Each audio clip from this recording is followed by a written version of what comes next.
Hey Fiberistas, it's Stacy Budge Camison with UrbanGypZ, and today I'm going to show you how I finished this scarf. You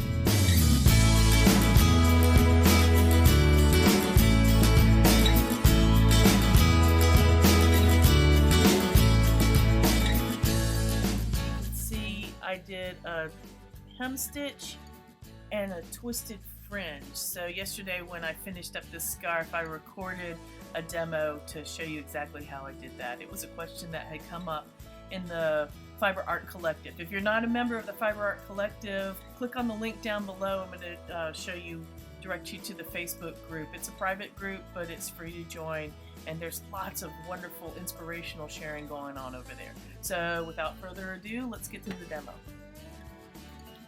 Alright, Fiberistas, so today I'm going to show you how to finish your weaving. It was a question that had come up in the Fiber Arts Collective on how to finish your woven piece. So I've just completed this weaving here, and I'm going to show you how I do a hemstitch, and then also how I like to finish with a twisted fringe. Now, a lot of times you can just go ahead and leave, even with the hemstitch, you can go ahead and leave just the regular warp threads as fringe, but I like to give my fringe a twisted edge. You can see in this piece how you can see how I've done a twisted fringe here. I prefer it as opposed to letting the warp threads just be the fringe. Now granted, you could also do a clean finished edge as well, but today I'm just going to show you how to do this hem stitching and how I like to do my twisted fringe. Get that beat down here. Okay, so across here I have 58 warp threads, and since I'm doing a twisted fringe, I'm going to need to have to hem stitch it in sections that are divisible by 2. So I'm choosing to do my twisted fringe between 4 threads. So I would divide it up so I'd have 2 warp threads per ply and then do a twisted fringe. But that's going to leave me with 2 extra warp threads, and I'm going to let those be in the groups on the end. So when I do the hem stitch, I'm going to do it in sections of 4, except for on the ends I'm going to do 5 on each end. As you can see, I've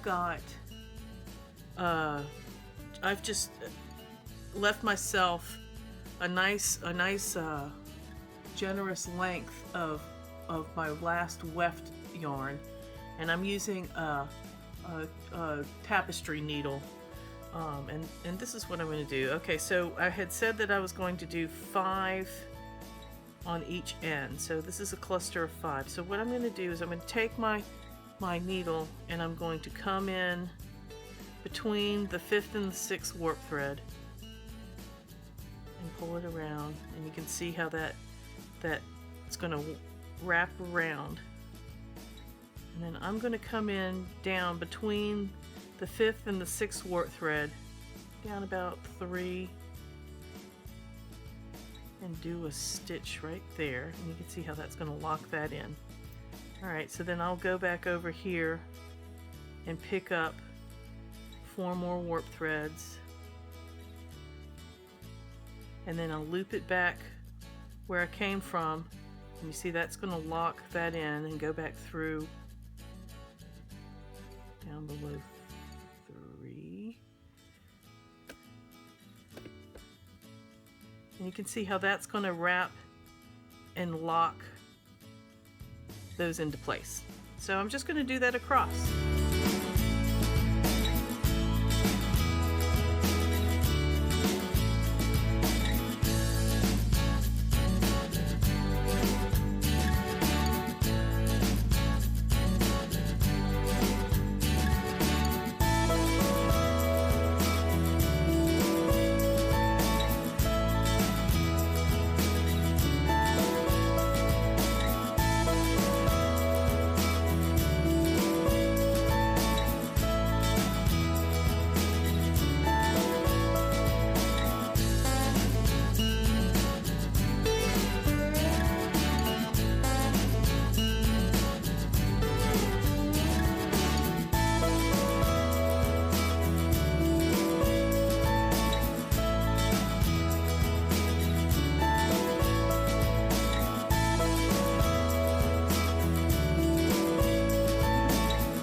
Alright, so you can see I'm here to down to my last 5.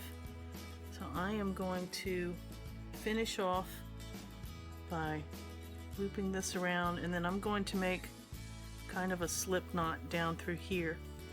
Alright, so what's going to happen too is this, let's see how that locks that into place. So this warp yarn then is going to, I'm going to twist that into this length here. Alright, now you see that I've got this all into place. So now I'm going to take it off the loom, and I've left myself extra loom waste to accommodate for some of that fringe, and I'm sure I'm not going to need this much, but alright, so I'm going to just take it down to where I tied it onto the beam. Alright, so I'm just going to just cut that right off. You can cut it even closer to that, but I usually end up using what's left on this beam. I'll take those lengths and recycle it back into some hand spun. Alright, so once I take it off, you know, then I've got this that I'll go back and twist. But what I'm going to do first is then unwind this bottom cloth beam all the way back to the very beginning of this weaving, and you can see I've got, you know, right here, and I'm going to do the same hem stitching down at this bottom part. Right, so I'm going to take another length of that same yarn that I used on the front side, and I'm going to cut a length and do the hem stitching on this side as well. And it's going to be a little trickier just because I don't have the fabric pulled taut, since on this side we didn't have it tied on here. What I'm going to do is I'm going to do a little knot. You know, I'm going to go ahead and take out this, see if I can take out that bit of paper right there. So that's going to give me a little room to be able to stitch. I'm going to add this, let this be part of the length of that first one. Now we said that we started out with 5 here, so I'm going to count out 5 warp threads. 2, 3, 4, 5. I think that's right. 1, 2, 3, 4, 5. Okay. And I'm going to go ahead and start it. I'm going to give myself some extra length down here. And just like I did on the end, on the finished end of that other side, I'm going to do just a little slip knot, and that's going to lock into place when I twist my fringe right there. Alright, so same principle. 1, 2, 3 here. I'm going to go down 4 just because these warp threads are a little tighter.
just like before, I'm going to do just like a slip knot for that last little bit, and that this yarn's gonna lock into place when I twist that fringe. Alright, so let me get this off this side. On this side I usually just untie it. Alright, so as you can see, I've got this completely off the loom, and this, you can see that, this end is the end that came off the front of the loom. This is where I started my weaving, and this is where I ended my weaving. Now you can see that the back side is longer than the front side, and that's not necessarily always going to be the case, but in this instant, what I'm going to do is I'm going to start twisting my fringe on the shorter end. That way I can get a gauge for how long I want to make this fringe on this side, and I like to generally keep the fringe the same length if I can. So I'm going to set that aside. So to twist the fringe, and I'm going to start in the middle because, you know, on these ends I had an extra yarn for each one. So I'm going to start in the middle and show you, and I think too these yarns are aren't as wild, so you can kind of see what's going on. So to twist the fringe, what you do is I divide it to be equally in half, and I just start twisting in one direction, and it doesn't matter which direction you go, so long as what you want to do is twist these both in one direction. After I've twisted it in this one direction, okay, for now I'm just going to pin this just to hold it in place. And then I'm going to take this other side and also twist in that same direction, okay?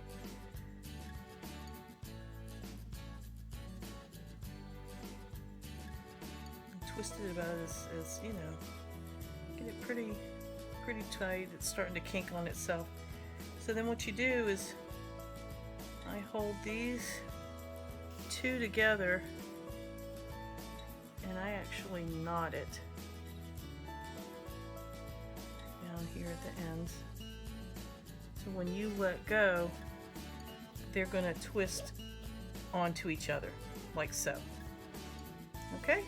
You can also buy one of these, and this is a fringe twister, and I like to use this as well. This actually makes it go really fast. So this will do 2 fringes at a time. I've even seen where they've had 8 across. But what this does is I divide up, I put 2 yarns into each, so, and this will twist it all at the same time, and it goes a little faster when you do it this way. Your hands don't get as cramped.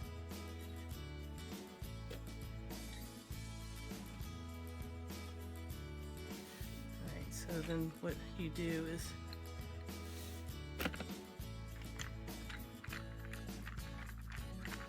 until it starts to kind of kink on itself, and then you can undo 2 at a time.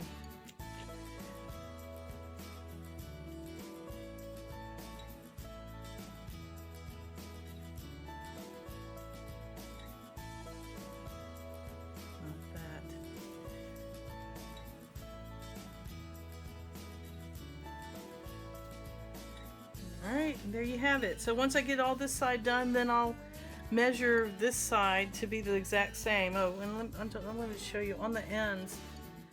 I am going to just take this yarn and just include it in with the others. So this will divide up to be evenly. But if it's 5, if it's, you know, 2 on one side and 3 on the other, I don't think it's gonna matter as much. But I just include those the end yarns for my Hemstitch in with the fringe. So there you have it. That's finishing.